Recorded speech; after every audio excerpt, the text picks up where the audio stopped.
Art Life All Day. What up, everybody? This is DTM Delta Tango Mike with another live stream. It's a Monday. So, Mondays, we usually get to sketching and drawing in Sketchable. But also, Mondays is those days when I'm able to find another artist I can bring in and to talk to us about their experience. And so, tonight, we have an amazing, super duper amazing, crazy talented. I mean, if I could count in one hand the amount of artists whose art I respect, whom I actually know, like I actually talked to them and met them and know them and stuff. Like he's in there, he's in that hand, in that one hand. And so I want to bring him on and give you a heads up. Tonight we're going to be talking about art, the business of art, and it's going to spill into some NFTs. So if you are joining us right now from wherever you are, go ahead and leave a comment in the chat. Leave a comment in Facebook. We're streaming to Facebook, Twitter, YouTube, LinkedIn, and Behance. So wherever you want to leave a comment, we're going to check that out. The links to the POAP, send me a message and you'll get a POAP. And then check on the, I don't know why my microphone just sounded crazy, but we're going to, took my train of thought. Let's see. And so check the links in the description of the video so that you can know more about MisterSoul. But we're also going to check, we're going to share the links in the description. So hold on. Why did my microphone? This is what happens. Yeah, we were talking for. All right, let's go. Just have to readjust my microphone. Sorry, headphones. Here we go. There we go. Go on. Connected. Boom. Yeah. Okay, we're still good. Yes. All right. So yeah, I heard my headphones just go out. Okay, cool. So yes. So that's what's up for tonight. So sit back, relax, take notes, and check the links in the description of the video. There's a ton of information that we want to share with you today. So I'm going to go ahead and bring in my guest. And let me double check your microphone for a second. Say your name. MisterSoul. I think that sounds good. That sounds good. Y'all let me know up in the internet. Let's see. Oh, and something happened to my video. Did I do something? There it is. Say your name again.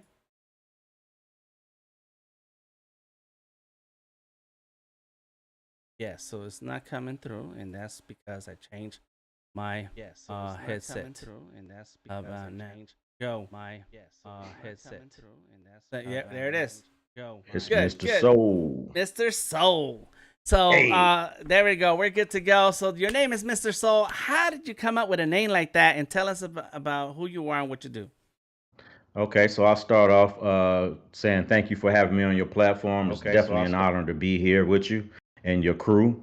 MisterSoul is a name that was actually given to me unofficially that I adopted. I had a client who's an OG Cleveland DJ, hip hop DJ. And at the time, around 95, 96, the name of my company was Visual Soul. So Centipede, DJ Centipede, he would greet me um, when I met him to do business as MisterSoul. It was his way of greeting me as a person and acknowledging my business all in one. Never really thought much of it until I moved to Atlanta in 96. Around 97, I started working with the world famous Patchwork Recording Studios, and my brother BJ Kerr, who was the president of the label at the time, also greeted me one day as MisterSoul. And I don't know where he pulled it from, but it was prophecy at that point that that's where I was going to run with. So since 1997, I've been operating as MisterSoul. The name represents my style of work. It represents my energy and my aura. And there's a variety of other things associated with the name, but that's how I came up with it. Nice. And so you said you were doing you had a brand, Visual Soul. Visual Soul. And this was a byproduct of me attending the Art Institute of Pittsburgh from 1992 to 94. Prior to that, I was a member of Cleveland's elite historical graffiti crew, doing everything funky, which transcended into the Cleveland Scribe tribe. And so Then I was into illustration, graffiti, culture, airbrushing, spray paint. And by the time I came away from the Art Institute of Pittsburgh, I had picked up graphic design, which would be Photoshop. At the time, it was Aldus Freehand and PageMaker. These were my tools in in the mid 90s. Um, and then from there, I started to pursue graphic design as a career as an artist. Wow, that's right. And so you made your move to Atlanta around the Olympics. No, I came the year of the Olympics, but Uh huh. right after the Summer Olympics. I moved to Okay. Atlanta. No, I moved to Atlanta November 23rd, 1996. I remember it to this day because I Uh remember huh. everything leading up to it. But I spent 2 years back home in Cleveland after I came home from the Art Institute, Uh and in that 2 year time frame, I did cassette covers. That's a throwback for you huh. for local artists. I had a lot of friends who were into music who had studios, so I did logos and marketing and promotional Mm, items for them. I also worked with the brother that I ended up moving to Atlanta with. We had a magazine called Planet Black Magazine, mm, which was a weekly hip hop newszine that we had created. And ultimately, what happened was that Cleveland wasn't providing us with the economic sustenance to survive. So mm. we opted to bring our talents to Atlanta in November 1996. Wow. And you remember the date? And I remember. I think I remember. I came in '94. Atlanta was a big come up. It was coming up. Everybody Right, was talking about how big Atlanta was going to be. right. And but I can't say I remember the exact date. I have to think about it. I remember the exact date because there are a variety of things centered around it. One of them was that the brother that I moved there with, who's my brother to this day, Hmm. his son was born on that date. And Wow. his son is someone who, to this day, I still have close contact with. Even though we're not blood relatives, they consider Hmm. me as their big uncle. So, Right. I remember that because that was the day that, he was born, and it always stuck with me. Yeah, yeah, yeah. So it's a good way to remember those dates. So you have like a wide range of traditional and digital talents and techniques. And I've been when I mentioned you at the beginning of the stream, I'm for real. Like I'm not just saying that. Like your talent, your skills, your techniques is insane, I and appreciate that. my inspiration comes from everything around me, and comics and magazines and so on, and all the artists that we all get to know growing up and so on. And Right. but if you count the artists whom you actually get a chance to talk to, build with, interact with, yeah, man, you're top five. And I encourage everyone to check out some of these links on your Instagram. And some of the artwork that's in your Instagram, Mr. Soul 216. What's the 216? 216 is my forever dedication to the city of Cleveland. 216 is the area code for Cleveland. All right. And that's And not then going to change. also being a child of graffiti culture, a lot of Mm-hmm. graffiti artists tag their street numbers after their name. So one of my favorite artists was Shy 147. And Mm-hmm. so 147 represented his block, and so the 216 to me represents my love and foundation in Cleveland, Ohio. That's good. That's good. Um, so I'm looking at this piece, and I was just gonna scroll through some of the pieces, and I'm gonna ask you a question about this. Okay. But before I do, I want to give a big shout out to everybody joining us on Behance, leaving comments. Misty, what's up? Odari, CJ Woods.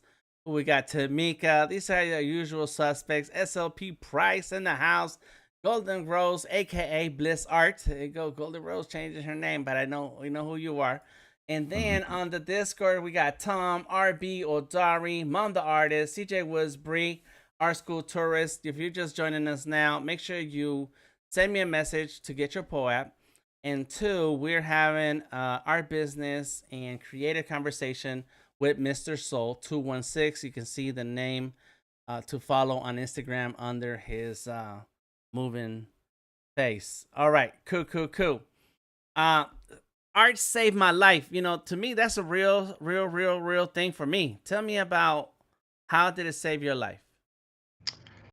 Art saved my life because growing up, when you grow up in an urban environment, black community, the hood, or whatever you want to call it. There are a lot of circles of influences that we're drawn to. I have friends who were into gang banging. I have friends who stole cars. I have friends who sold drugs. I have friends that did all of those things. Mm-hmm. um, and then I had a group of friends that were into art.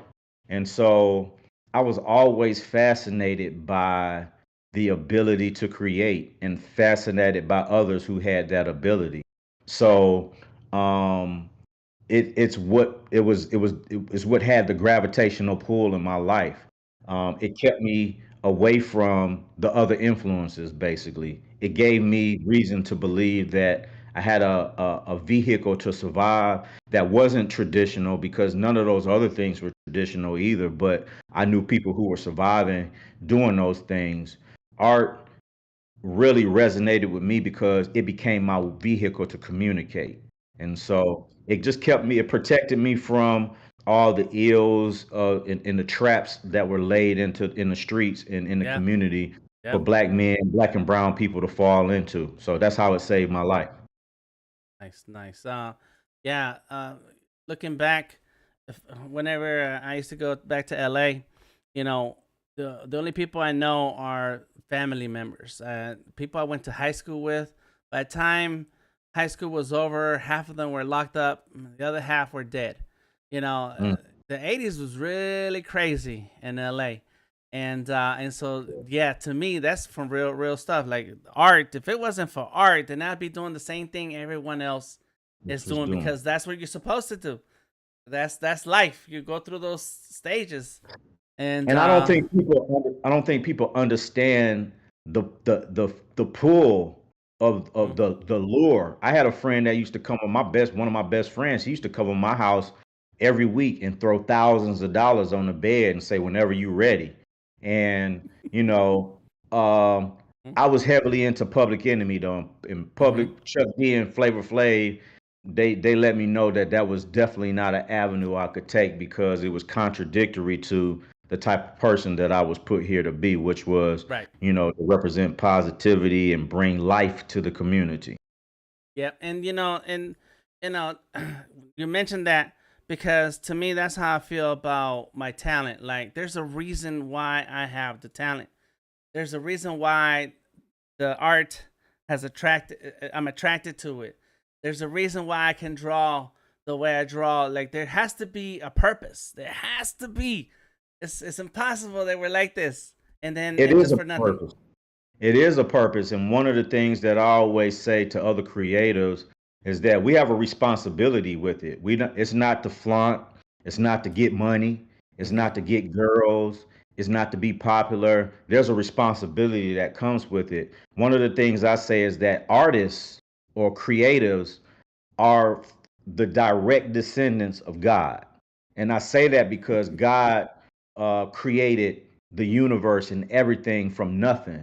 And Hmm. in essence, that's what we do. We conjure up a Yeah. thought Hmm. and we produce that. We manifest it in so many different creative ways that I feel like that's like a direct gene that we get from the Hmm. ultimate creator. So Right. when you know that, then it comes with responsibility. You're supposed to do stuff with it.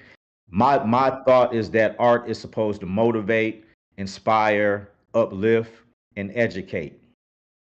Nice. Go. Woo. It's heavy. Right. Oh, it's I gonna be appreciate heavy. that. It's gonna And I be heavy. appreciate that. Well, Dari says 96 was the year, real talk. And then Yep says Tamika, the artist. Another those two ATL artists, I've known them for a long time. Well, Odari lives in Detroit now, but he's lived in Atlanta many times for many years. And so yeah, so they're listening in and they know this is how we feel about our talent, about our art, and our Yeah. responsibility in it, which is what drives you to challenge yourself time after time. you know, and so let's talk about challenges. You know, the traditional route. You went to school, took up graphic design, set out your mark in Atlanta, and then and so definitely made a switch from traditional to digital. You challenged yourself into a whole nother world, and then from there, the iPad, and we just saw a couple of time lapse videos of you working on. It looks like Fresco, Yep. and it looked like you mentioned Procreate in some of these. So Yep. tell me how did you come in? I know you was doing digital art already. So how did you find your way into the iPad and drawing on a tablet like that? Well, like you said, I was always into digital art. Even when I was at the Art Institute in 95, 96, I met a guy who told me that I really needed to learn Photoshop. And he taught me how to use Photoshop, and Photoshop became my digital tool. Mm-hmm. Flash forward to now, I think that all the tools that we have afforded to us now are the things that we dreamt about in 96, Yeah. 2000. Man, I wish I could just draw Right. wherever I go. I wish Photoshop could be mobile, and like these are things that were like passing thoughts that have manifested, you know. And so the iPad was a natural progression for me because I move around a lot, and it was a revolutionary tool for artists like us who are into illustration, into drawing, but also into a variety of different mediums, textures, and techniques. So when the iPad came out, it was a no-brainer that this would become my mobile art studio. I could do art anywhere at any time as long as I had a battery charge. Right. And it totally changed the way I looked at producing art. And that was earlier on, even more so now because we have Photoshop, we have Illustrator, we have Fresco, and we have all these great digital applications that afford us the luxury to create on the fly. Right. Right. I tell you what, the day that we had money in our budget for me to go buy me a Surface, it was a Surface Pro 3. And so I could have got the highest level Surface, and because I had the money for it. But I walked through the store and I'm thinking, if I go for the next level down on the Surface, I can buy an iPad too. And so I spent it. I spent it on the iPad and the Surface, and that's the day I took out my sketchbooks out of my backpack, my markers, my pencils, all this heavy stuff, and I said, "Now I can stick thousands and thousands of drawings in these devices, man. Oh my gosh, it's yeah, Right. yeah. Having I always felt like I don't want to miss out on an inspiration. So I need to have my watercolors. I need to have my markers. I need to have my pencils. I need to have my pens. I need to Right. have these three sketchbooks. You know. And that stuff get heavy on your back when you get older, man. You can't carry all that stuff around like we used to. Right, right. So yeah, man, it's a big challenge, and understanding your talent, being responsible for your talent, and then understanding the tools that are gonna allow you to continue that path. And so I always talk to artists like you got to invest in your tools. Just like I got like 1,000 pencils and hundreds of markers. Well, I also have a couple surfaces and a couple iPads. Like at no time, and because we're professionals, Right. at no time am I ever going to look at the client and say, I can't do it. I can't fulfill my promise to you or the contract because my computer died. It's like, Right. no, no, we're going to have to find backups to a backup to a backup so That's that right. I can do this thing. Yeah. Tools are I saw important. a picture. I saw a picture you posted not too long ago. I'm like, why does Dan have 12 Apple pencils? But it makes sense because you always be want to be locked and loaded, ready to Mm-hmm. rock. Mm-hmm. Yeah. Yeah. And, right. And then there's, because there's also two pencil, Apple Pencil 1 and the Apple Pencil 2 for different iPads. And like, yes, you got to always have a backup, man. That's Never, right. never not have a tool.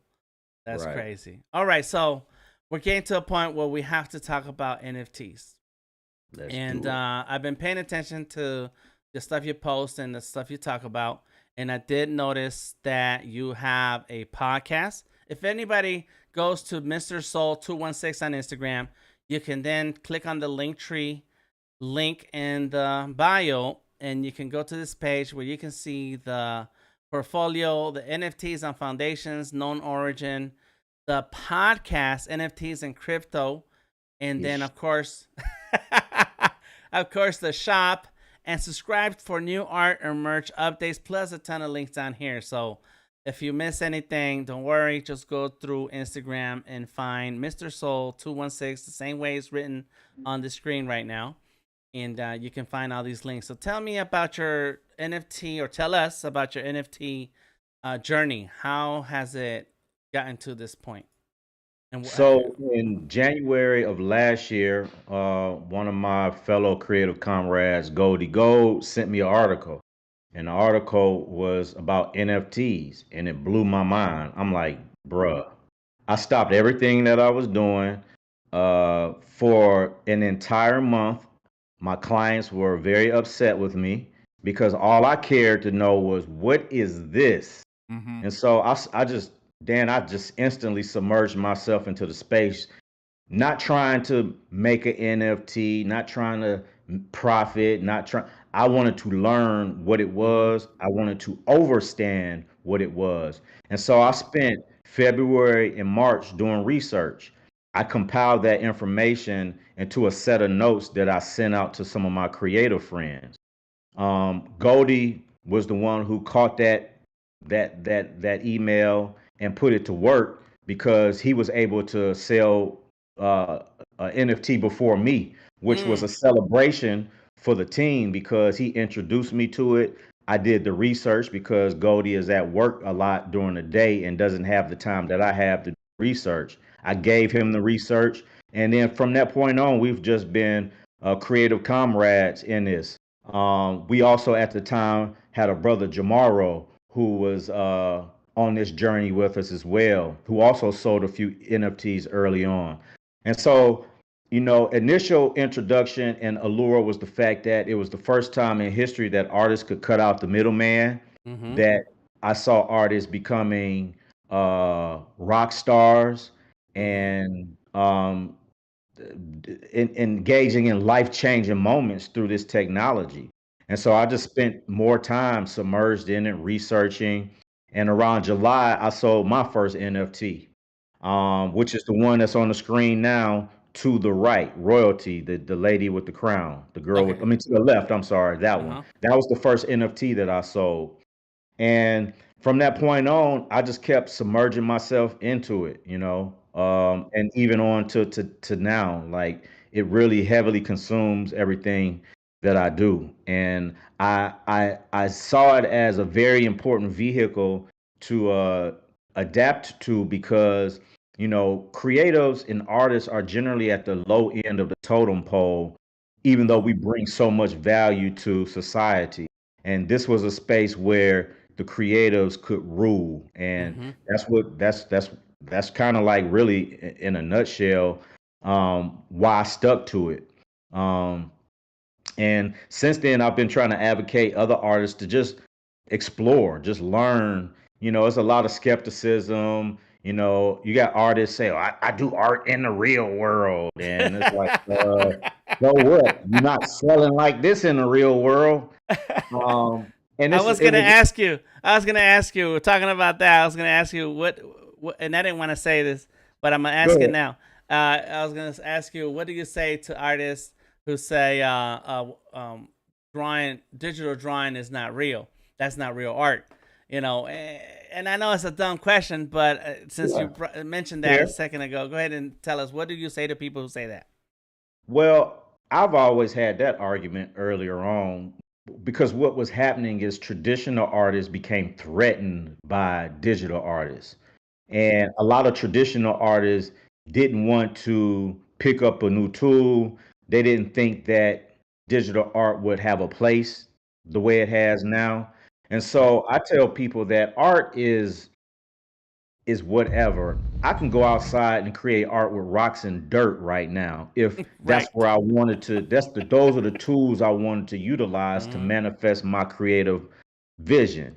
Mm-hmm. But as it pertains to digital art is art. It's in a digital format. Mm-hmm. So that's really it. I think the hype or the bias is for people who saw it as a threat to their traditional means. But I'm a Mm-hmm. traditionally trained artist too. Like Mm-hmm. I could smoke people in some acrylics too. Now I could break out some brushes.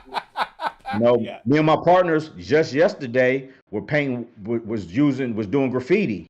You know, Mm-hmm. with the hip hop legend Grand Wizard Theodore. So all of these tools are I consider art. I don't allow anyone to tell me what is or what isn't a tool that I could utilize to manifest my Mm-hmm. creative vision. Right. That's right. No, you're right. You're right.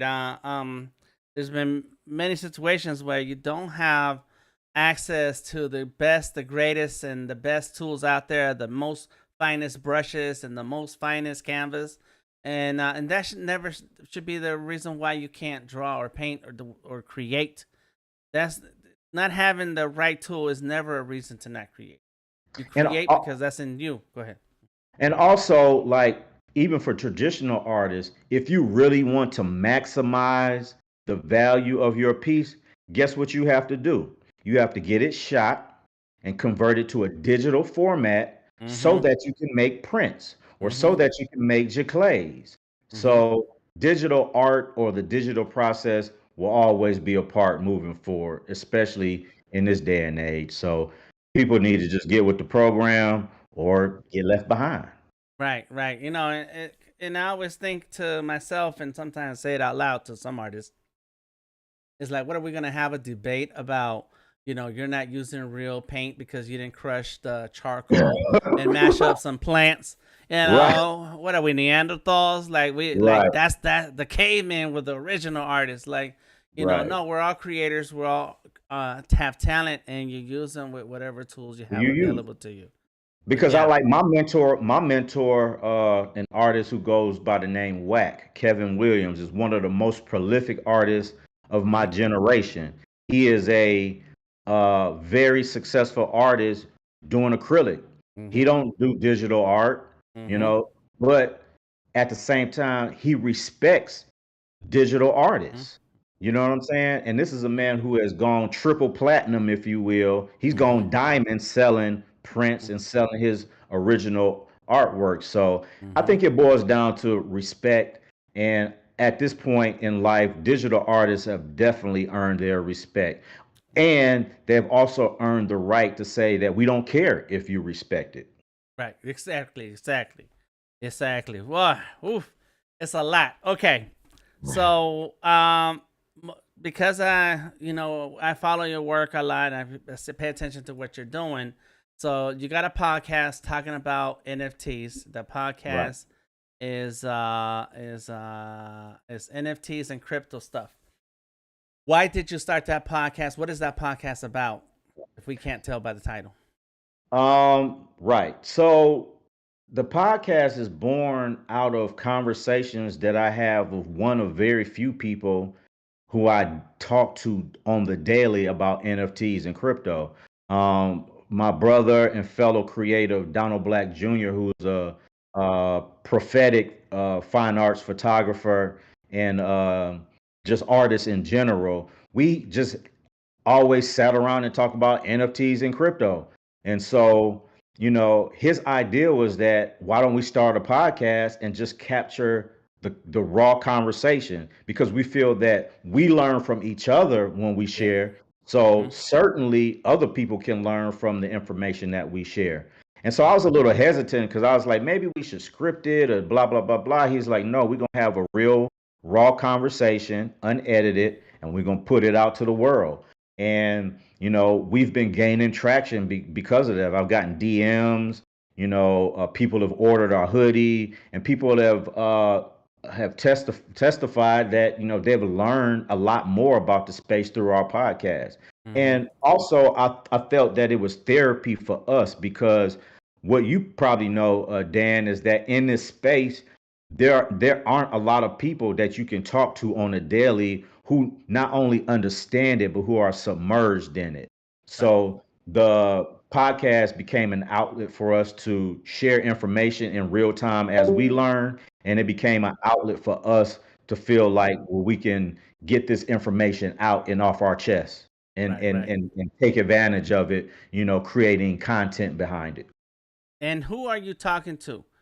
When you're talking, when you're having this conversation that's locked in on this podcast, are you talking to normal people who are going about their everyday life and know who you are, or are you talking to artists who you would like for them to experience NFTs?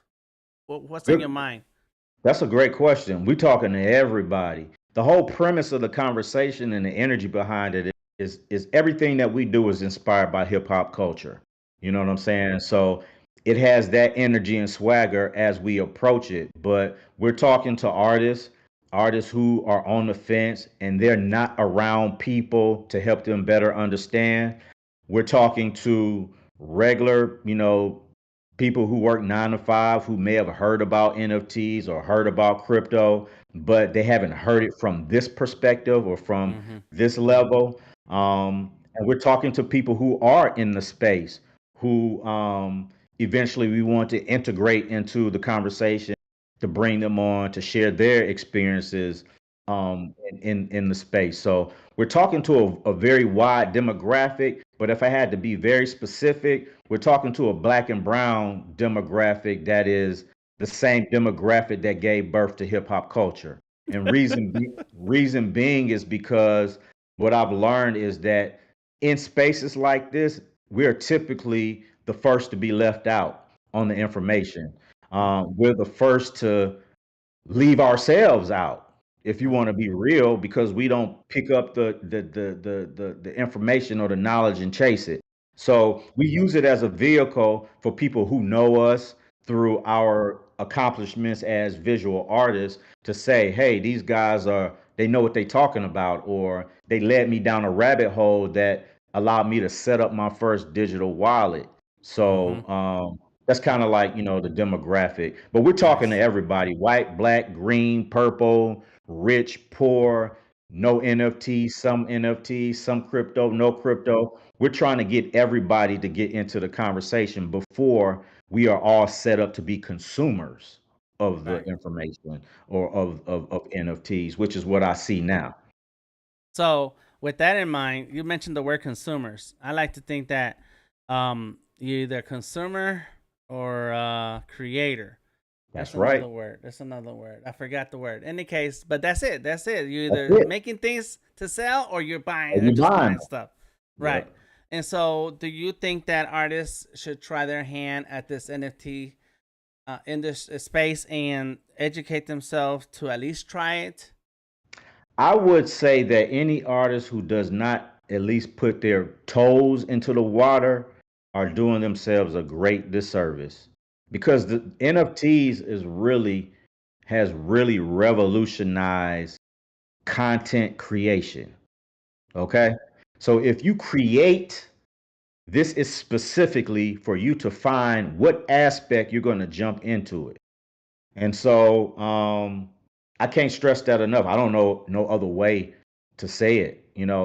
I'm following people's lives who lives are changed because they've struggled to sell art in the real world, and they found a market with people who are rich in Ethereum, Mm-hmm. rich in ETH, or rich in whatever cryptocurrency that's being used to purchase, who are art collectors on a scale that's somewhat bigger than in the regular world.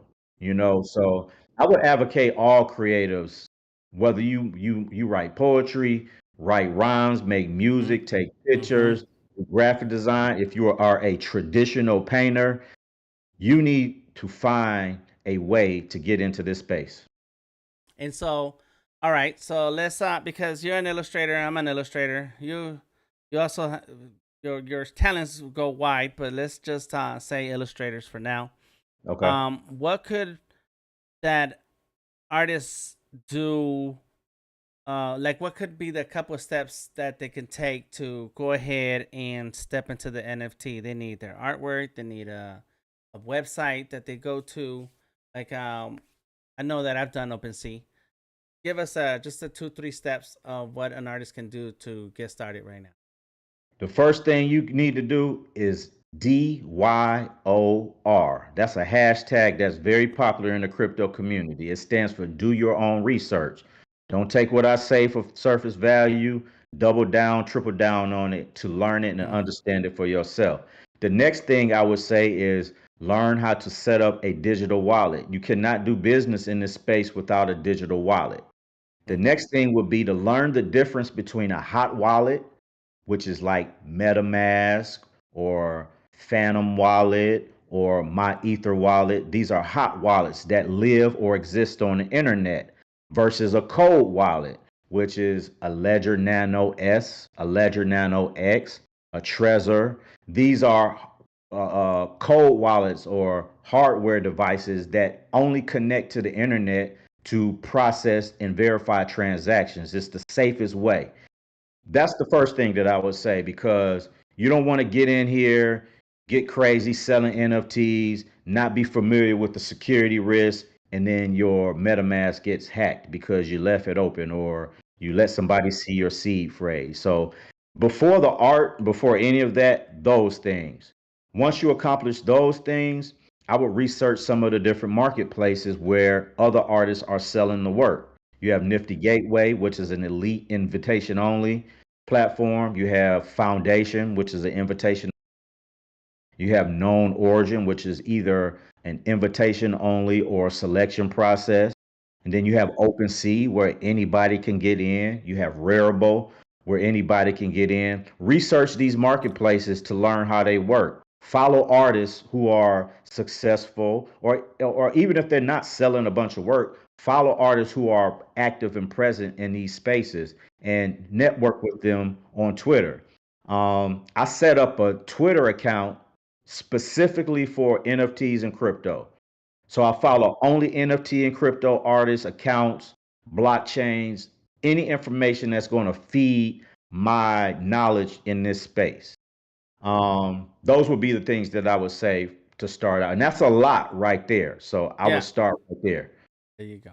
I like that, and like you said, follow other artists. I mean, just take a look at some of the artists who you may be familiar with, and check on their steps. See where they are. See where they're posting their work. And we're all very transparent nowadays when it comes to social media and sharing our experience. So if you find a link, follow that link, follow that thread, find the artists in Right. other places, and start getting that your research together by just listening and watching, and then saying, okay, let me take one step or two. That's some And direction. and swallow your ego and your pride. I retweet a lot of other artists' work because I love to support other artists. It takes Mm-hmm. nothing to push retweet to share that artist's work to the people on your timeline. I'm very big on that because from that I've been able to develop community. I've been able to develop trust and respect because all artists want that. We want people to share our work. Right. And I see something that I like, I comment on it, and then I share it because I think Mm-hmm. other people should see it. Whoever follow me. Right. That's it. There you go. Okay, that's a lot. Thank you very much, Mr. Soul. I appreciate you. If there's anybody who has any questions, please drop it in the chat. Bliss R says facts. I stay sharing other people's stuff. That is correct. Tamika says that's a great point. I know we made lots of great points, so somewhere in there is one of those. Um, That's what's up. and Darius says, I remember the backpack days of art. Yes, I remember that, man. I still have I'm still addicted to backpacks.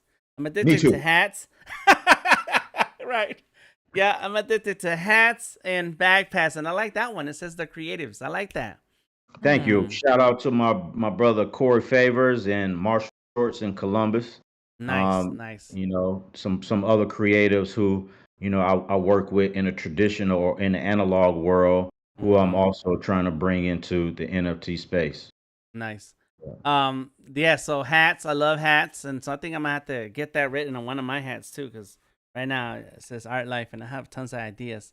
I don't have the budget for 20 hats, so I gotta do one hat at a time. One at a time. Yeah, That's yeah. Got to And start somewhere. backpacks.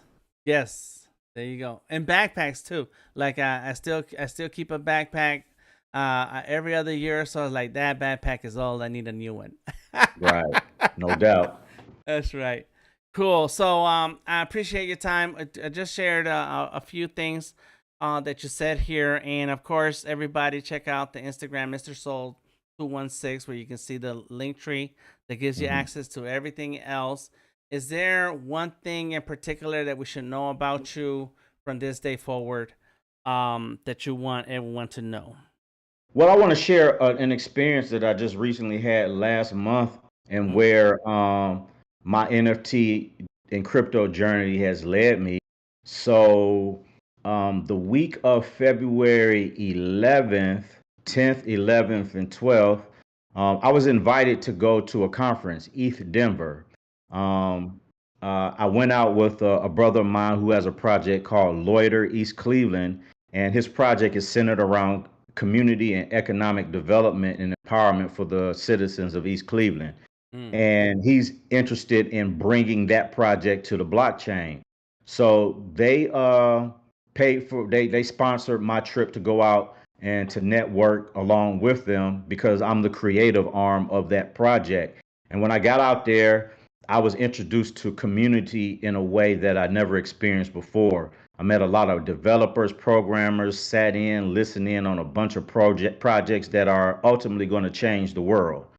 And one of the run-ins was with a lady I met on the elevator. Her name was Kelly LeVay, I believe is her last name. okay. And that conversation turned into um, a an evening of drinks and conversation and me sharing my work, and that turned into her and her company flying me back out the following weekend because they loved the art so much that they had a piece that they wanted to offer in their public auction.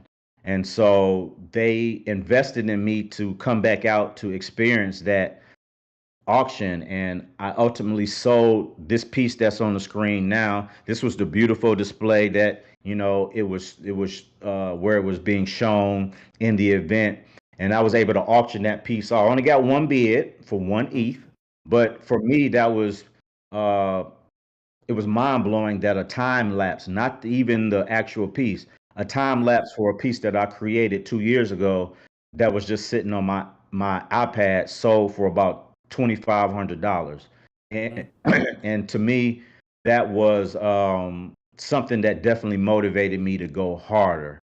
So I appreciate the Mint Gold Dust team. That's the name of the marketplace, Mint Gold Dust. Um, that brought me out. They gave me that opportunity. They believed in the work. They believed in what I said about the work enough to make me a part of their platform. And so I would advocate for artists to find like ways to get to some of these conferences because you will experience community in ways you never will on the internet or on Discord or on Telegram. I learned a lot by talking to people in the physical sense.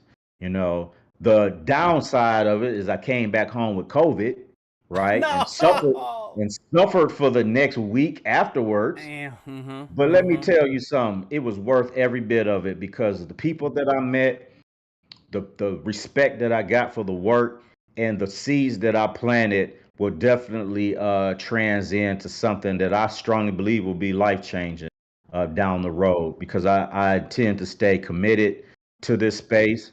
I intend to work with other artists who want to get in, who are serious. I'm only interested in working with people who do their own research. We are not here to be Google or a search engine for you. We can help people who want to help themselves, and you help yourself by digging in and submerging yourself into the space. So that experience totally changed my life. I met another gentleman who is a developer of a big project that he's presenting to Apple to bring Apple into the Ethereum ecosystem, and he was very he really appreciated the work so much that I met him the first weekend. Every almost every other day since that day, he's checked in with me just to check on my well-being. He sends me articles about what's going on in the space, and he even invited me to come to San Francisco whenever I wanted to, whenever I'm ready to work with his team of developers to take my ideas with merging art and community development into a programmer's language where now I can create utility and purpose behind my NFTs. So none of this was possible if I didn't submerge myself into the space, if I didn't take the risk, you know, and the chance and going out here and trusting people, handling my artwork. You know, it's very important to take those risks because as we know in life, you don't take any risk, you make no progress. There you go.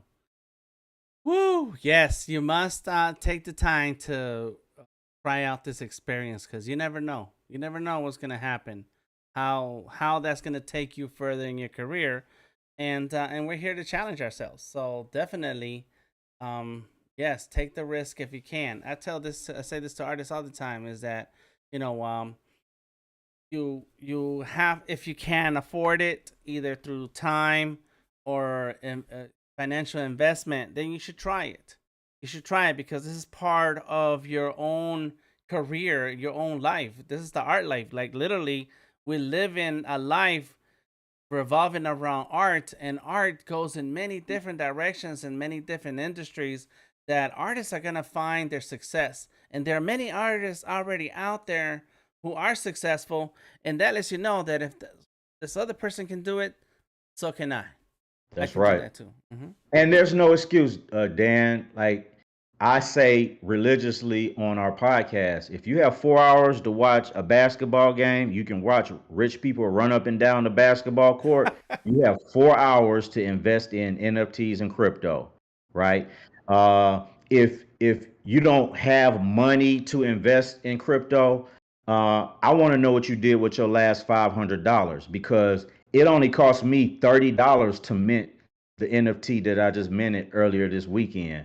So Mm-hmm. we got to stop coming up with excuses and avoiding the inevitable because, again, as we said, you're going to be a creator, an investor, or you're going to be a consumer. And right now, the media is conditioning people to consume NFTs. It is Mm-hmm. not teaching people that you yourself can enter the NFT space and become a creator and possibly change your life by manifesting your vision in this space. Go. Great words. Thank you very much, Mr. Thank you Soul too. 216. You're welcome. You're welcome. Everybody, just go to Instagram.com. I left a link in the streamer's announcement. Instagram.com/. Mr. Soul 216. And from there, you can check out the rest of his work and click through the Linktree link that will then give you access to everything else. Because if I was to name it all, it's a long list. But from Right. there, just go ahead and check it out and follow, and give him a shout out. Tell him that you saw him here, you like what he heard. Hey, that's right. And come check out the podcast. Send us DMs, information, what you'd like for us to talk about. It's an open platform.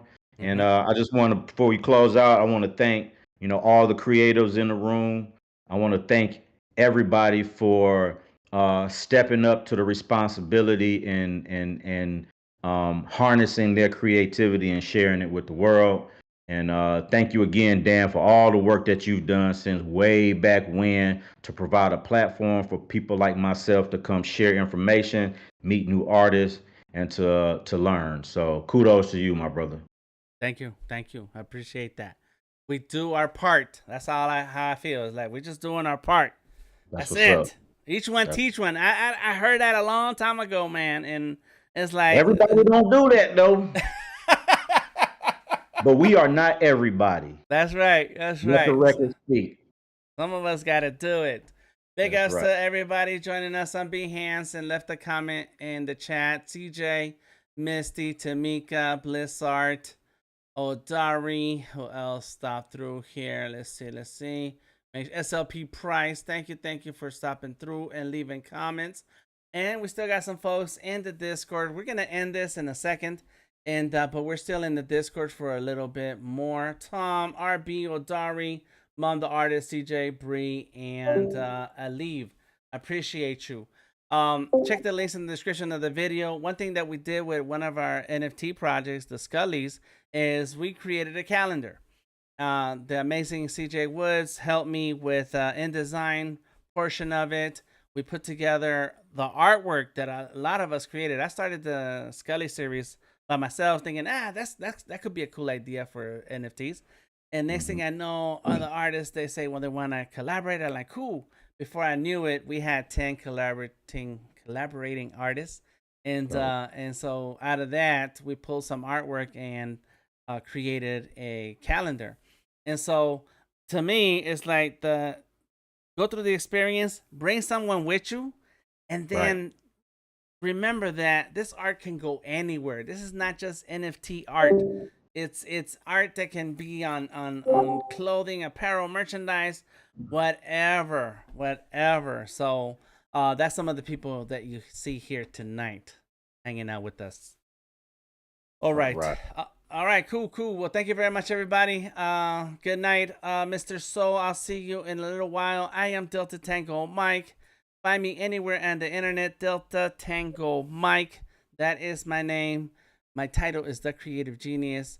And I'll see you in the Discord. I'll see you on Wednesday, 7 p.m. right here where we go live with Adobe Fresco. And I have some artwork that I want to catch up on, so that's what we'll definitely go over. I wanted to draw on Sketchable. I have my big Lenovo here to the side, but we're going to skip that tonight because we just had a good time. I want you guys to think about everything that was said here tonight. Until next time, I am DTM, and I will see you later. Peace.